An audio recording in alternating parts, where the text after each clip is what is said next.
Several years ago, there was a big corporation in South Africa that was having a lot of problems with its employees. They didn't seem to be getting along. It was the new South Africa, white people and black people working together, and the heads of the corporation were very, very worried and concerned.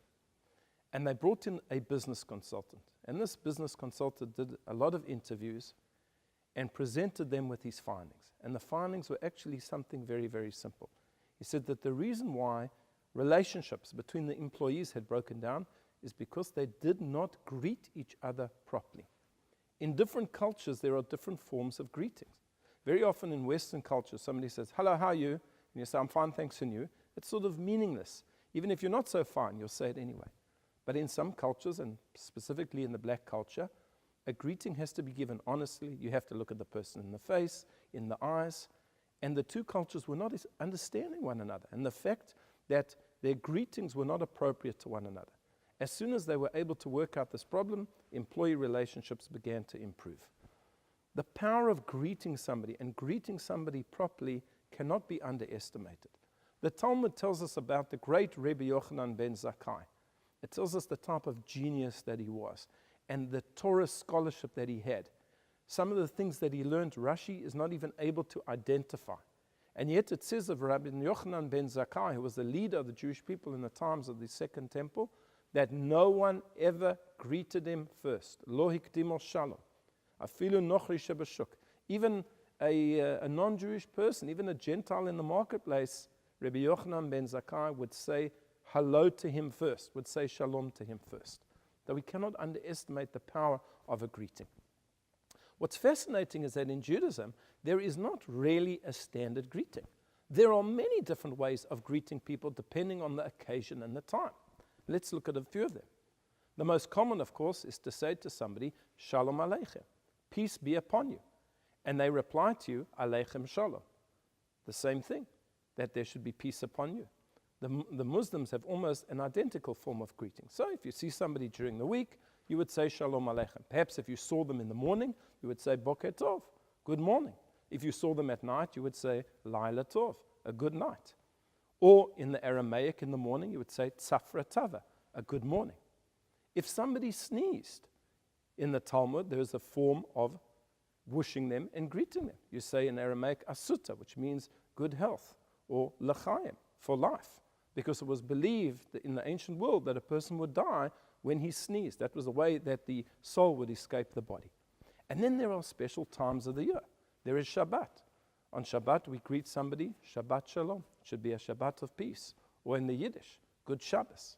Then there are the festivals. On festive days, we say in Hebrew, Chag Sameach, a joyful festival. Or we say in the Yiddish, Good Yontif. And then in the intermediary days of the festival, we would say, Moadim L'Simcha. That you should have Moadim, which means festive days, L'Simcha, for joy. Or again in the Yiddish, Good Moed. And then in the month of Elul, as Rosh Hashanah approaches, we would say to somebody, Ketiva v'chatima tova, that you should be written and inscribed for the good. And on Rosh Hashanah, there's a special greeting. And then there are times of simchas. Somebody is expecting a child. You say to the parents, B'sha'a tova u'mutzlachat, that it should come at a good and successful hour. The same greeting is extended to a bride and a groom before they get married. And then on the actual day of celebration, we wish the family a mazel tov, that they should have good mazel, they should have good luck. And so it is that every single time and occasion has its own unique greeting, and this has to be given with a fullness of heart. There's one greeting that has its origins in this week's Parsha, and that is when a person receives an honor. You may have seen this at shul. Let's say, for example, a person receives an aliyah to the Torah. He's called up to read from the Torah. And when he comes back to his seat, everybody says to him, Yishar Koach. Or they say it very quickly, it's a little bit mumbled, Yishar Kochacha, or they say Shkoach. Yishar Koach. That means, may your strength be firmed. Yishar Koach. Where does this come from? It's a strange form of greeting. So the Torah describes in this week's Parsha, Moshe is revising with the Jewish people the giving of the Ten Commandments. And he reminds them of that tragic story that he came down from the mountain after 40 days of studying with Hashem. And he saw them worshiping the golden calf, and he broke it at the foot of the mountain. He broke those tablets at the foot of the mountain where the golden calf was. And the wording that the Torah uses several times is that Hashem says to him, they were the tablets, asher shibarta, which you broke, asher shibarta. But the Talmud is bothered. What does that word asher mean? All the Torah needed to say was, sher shabarta, the tablets that you broke. What is asher? And they tell us something fascinating, that the word asher doesn't just mean that you broke, but it comes from the word ashrei, which means praiseworthy. Hashem said to Moshe, ashrecha asher shibata. Praiseworthy are you, Moshe Rabbeinu Moses, that you broke the tablets. They deserve to be broken.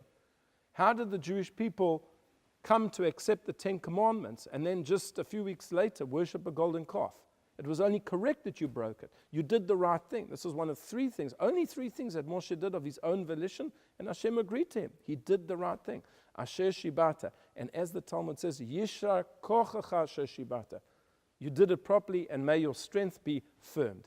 And that's why to this day, when a person does something good and proper, and especially if it is something of a religious nature, we say to them, Yishar koach, that you should have continued strength, because it's difficult sometimes to take a stand, and it's difficult sometimes to take on religious duties. But when somebody does it, we give them that blessing. You should have increased strength to be able to do it. So remember, whatever situation you may be in, choose the correct blessing, the correct greeting. And with that, of course, I conclude in wishing you Shabbat Shalom.